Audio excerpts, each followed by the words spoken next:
hermanos son todos, da igual la religión que profesen. Pero otras religiones, cualquiera se mete con ellos, pero con la religión católica parece que la pueden maltratar y vilipendiar el que quiera y libremente, que no hay ningún problema. Sí, sí. Con el Islam no se atreve nadie. No se atreve nadie y en este momento... Y el budismo también tiene un respeto, que lo tienen, que yo, por Dios, por claro que sí, pero en la católica también. Claro. Y en este momento la religión católica está... Bueno, el cristianismo está tremendamente perseguido, por ejemplo, ahora que hablamos del Islam, en África. Porque el otro día en Nigeria está habiendo verdaderos martirios, para no solamente los católicos, sino otro tipo también de cristianos, pero todo lo que sea religión cristiana, porque el Islam lo interpreta como una desestabilización de su credo general en la zona, ¿no? Y entonces en este momento el cristianismo está siendo perseguido. Sí, sí, con martirio incluso. El Papa, en el mensaje de la Jornada Mundial de la Paz, que es el 1 de enero de todos los años, me parece que fue hace 2 años, pudo decir que el cristianismo era en ese momento la religión más perseguida del mundo. Y esa visión del Papa también la compartía un no creyente, un pensador francés, que llegaba a la misma conclusión examinando los datos y los hechos. Lo que pasa es que nunca podemos nosotros reaccionar desde el sentirnos agredidos para volver a agredir nosotros, sino que hay que saber no responder con violencia, no saber aguantar, aunque en algunos momentos pues evidentemente hay que dar la cara y hay que decir que eso es una barbaridad y que no se respeta en algunos ámbitos y en algunos ambientes el derecho a la libertad religiosa que tiene todo ser humano. Lo que está ocurriendo también en Egipto con los cristianos coptos, que están sufriendo una auténtica persecución, ¿no?, por parte de todo el tema este musulmán. Pero volviendo a España, también el católico ha estado perseguido e incluso ridiculizado, que era lo que hablábamos al principio, ¿no?, en sus creencias y en sus historias, porque la Iglesia, el pobre Rouco Varela, que mire usted que le han dado pero por todos lados al pobre de Monseñor Rouco, y entonces yo decía, pero si este señor habla para quien tenga que hablar, el que quiera que le escuche y el que no, no, pero es que era como una fijación contra Rouco Varela, ¿verdad? Que era una cosa tremenda, unos años terroríficos. Pero porque ¿no? queremos escuchar lo que queremos. Y luego hay una cosa que también comentaba un día don Manuel que me parece muy interesante, y es que estamos haciendo una religión a la carta, ¿no? Estamos cogiendo... La diversidad cultural es muy importante y es muy válida, pero no podemos hacer la religión con lo que nos interesa y quitar la otra parte, ¿no? La religión es íntegra y tiene un sentido completo en toda ella, ¿no? Antes hablabas muy bien del sentido de cuerpo, somos cuerpo de Cristo, el cuerpo no se puede fraccionar, no puede ir la cabeza por un lado, el brazo por otro, la pierna por otro, tiene que estar unido para poder funcionar como cuerpo y como organismo. Y la Iglesia también es el cuerpo de Cristo y funciona así, no solo en lo vital y en la actividad de cada día que tenemos que custodiar la unidad y por encima de la diversidad de opiniones, el tener en cuenta que formamos una sola familia, un solo cuerpo, es que también en lo doctrinal pues no se puede, porque forma un todo unido, y si yo separo un dogma de fe y le niego, le acepto... Pues acojo lo que me conviene. Pues... Pero muchas veces yo creo que es por falta de conocimientos, fíjate. Porque yo creo que la gente no tiene, lo veíamos preparando el Congreso, ¿no? Hay unos documentos que no los hemos trabajado, porque un Congreso con un año y con una serie de temas no se puede trabajar con distintos, pero sí se han dejado pinceladas de forma que la gente le interese, y yo creo que hay varios grupos, de eso sí sabemos, que hay varios grupos que van a continuar después de este año, ¿no?, reuniéndose y trabajando toda esta documentación. Yo creo que es importantísimo que la gente descubra los documentos, que los trabajen, que los conozcan, que los vivan, que los lleven a la vida, ¿no? Porque si no, criticamos por criticar y no sabemos muchas veces de dónde viene la base. La base. Tenemos otra llamada. Hola, buenas noches. Buenas noches. Adelante, por favor. Señor obispo, lo que yo le voy a plantear lo tengo muy claro, ¿eh? Miren, yo creo que hay confusión de ideas cuando uno dice que es y a la vez que es católico, que es cristiano, y yo le voy a decir una cosa. A mí me encantan las biografías. Pablo Iglesias, nuestro ferrolano, en el 5º y 6º Congreso del Partido Socialista, uno se celebró en Madrid y otro en Gijón, resulta que dijo que él no comprendía que hacían en su partido los católicos. También manifestó, entre otras muchas cosas, que le sobraba la monarquía, la magistratura, la iglesia, el ejército, etc. Entonces, por ejemplo, voy a una cosa.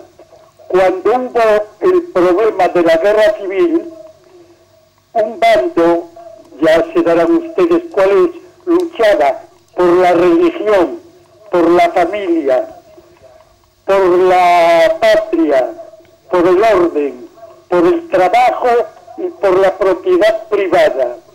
Bueno, si ahora nosotros tenemos en cuenta el matrimonio, que es unión de hombre y mujer, y luego la Constitución dice también que el matrimonio es unión de hombre y mujer con plena igualdad jurídica, y un artículo de la ley de Dios dice no matarás, y la Constitución también respeta la vida. Dígame usted si se puede andar en la procesión y repicando. Nada más, muchas gracias. Muchas gracias.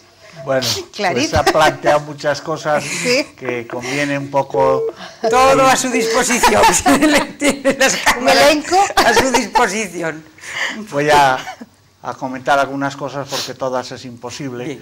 Pero es verdad que en el Partido Socialista, del que él ha hablado muy casi en exclusiva, pues ha habido una evolución desde Pablo Iglesias hasta nuestros días, y hoy hay socialistas que pretenden y que lo logran compatibilizar su posición política y su ideología a la hora de transformar el mundo y su fe cristiana, y que la manifiestan públicamente, y que pues tenemos que valorar el que tengan el valor y la audacia de intentar compaginar la fe con sus creencias de partido y sus ideas sociales y culturales.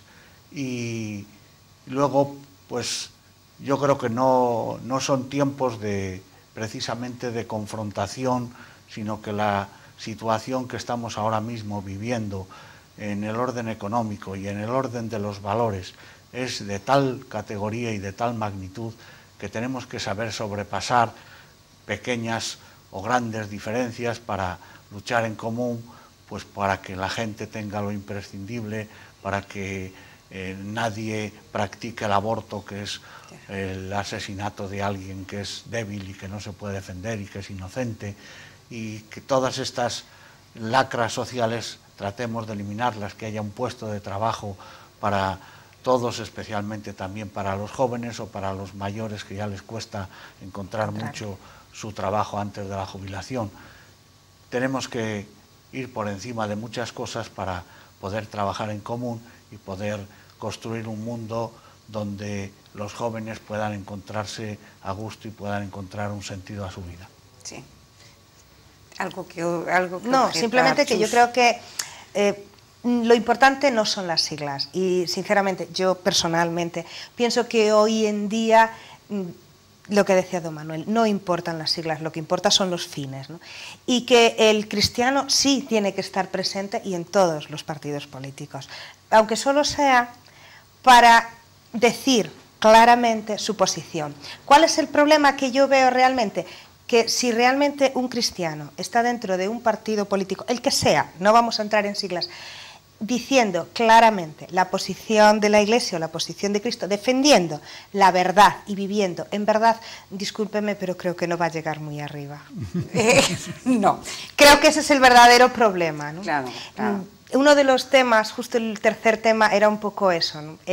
cristiano en el mundo, dentro del mundo. El cristiano en el mundo de Y hoy. se trabaja el tema de la política, ¿no? Y se dice eso, que hay dos formas de vivir la política dentro de la vida cristiana. Una es dentro de las instituciones ya establecidas, viviendo en verdad y diciendo en verdad, y es muy posible que no se llegue a mucho. Y otra es creando un partido propio de la Iglesia y viviendo desde ahí. Hay muchas formas de hacerlo. Tenemos otra llamada, pero espera que ahora vamos a seguir con ese tercer tema, ¿no? punto de los... Sí, ese tercer punto. He hurgado mal. No, muy bien, lo has puesto encima de la mesa. Hola, buenas noches. Hola, buenas noches. Adelante, por favor. Juro por Dios que me voy a referir a los invitados con educación. Mire, a mí me gustaría saber cuál es la postura de la Iglesia sobre las corridas de toros y sobre el maltrato animal. Porque sé que hay festejos taurinos que la Iglesia apoya e incluso bendice. No sé yo si... Porque el profeta Jesucristo y el profeta Mahoma condenaban el maltrato animal.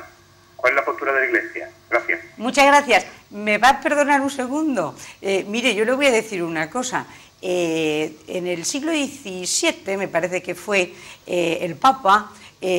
bueno, pues pretendió abolir las corridas de toros en España y entonces dijo, pues todos los católicos que vayan a las corridas de toros, pues poco menos que van a estar excomulgados. Bueno, tuvo que donde digo digo, donde digo Diego, Diego donde digo tal, porque no le hizo nadie ni caso. Entonces volvemos aquí a la cultura y la cultura de los toros. Yo no sé lo que opina la Iglesia hoy, pero desde luego hace 3 siglos fue incapaz y estaba en contra precisamente de las corridas de toros, pero no hubo manera. España se le puso por encima. ¿Qué opina hoy? No sé si opina algo.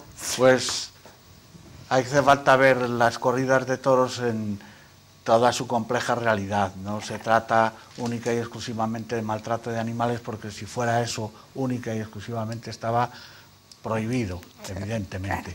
Lo que pasa es que hay otros elementos de cultura, de arte, que pueden hacer que sea permisible un cierto maltrato de un animal como es el toro.